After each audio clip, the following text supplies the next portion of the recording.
Tinapay mula sa langit. A daily morning devotion with CRC family.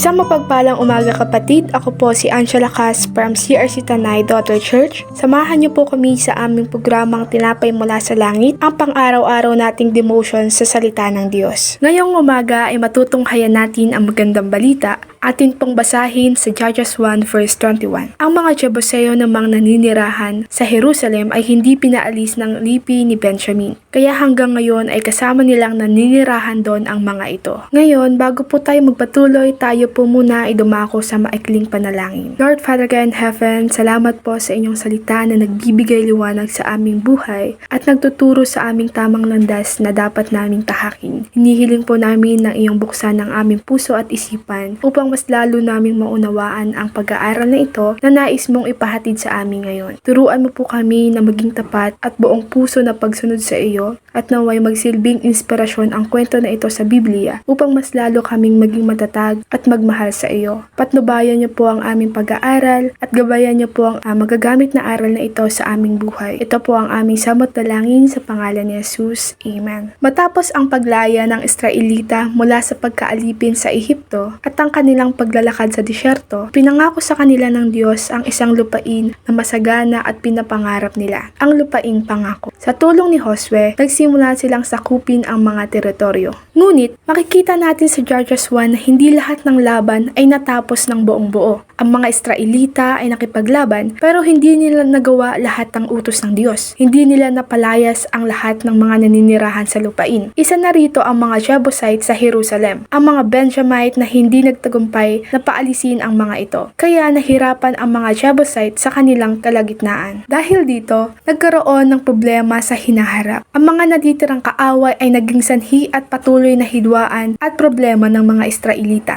Itinuturo nito na hindi buong pagsunod sa utos ng Diyos ay nagdudulot ng mga suliranin. Ang kwentong ito ay nagpapaalala sa atin na kapag ang pangako o utos ng Diyos sa ating buhay, nararapat lamang na buong puso tayo magpasakop at sumunod. Ang pagkakamali ng hindi pagtupad ng buong buo ay nag-iiwan ng bakas na maaaring magdulot ng malaking problema sa hinaharap. Sa araw na ito, tayo ay magmuni-muni. May mga bahagi ba sa ating buhay na hindi pa natin lubusang inilalapit sa Diyos? Maaaring may mga nakalimutan o hindi pa natin napapalayas na bagay na nagiging hadlang sa ating spiritual na paglago. Ngayon po, tayo po ay manalangin. Lord Father God in Heaven, maraming salamat po sa inyong salita na nagbibigay liwanag sa aming buhay. Salamat sa pagpapaalala na ang buong pusong pagsunod sa iyo ay mahalaga upang makamit namin ang tunay na tagumpay at kapayapaan. Turuan mo po kami na hindi namin itago o iwasan ang mga bagay na kailangang iwasan, alisin o ipagpasalamat sa iyo upang hindi ito maging hadlang sa aming spiritual na paglago. Tulungan mo po kami na maging tapat at buong puso na pagsunod sa iyo sapagkat alam namin na sa iyong piling ay may tunay na kalayaan at biyaya. Ito po ang aming samot dalangin sa pangalan ni Jesus. Amen.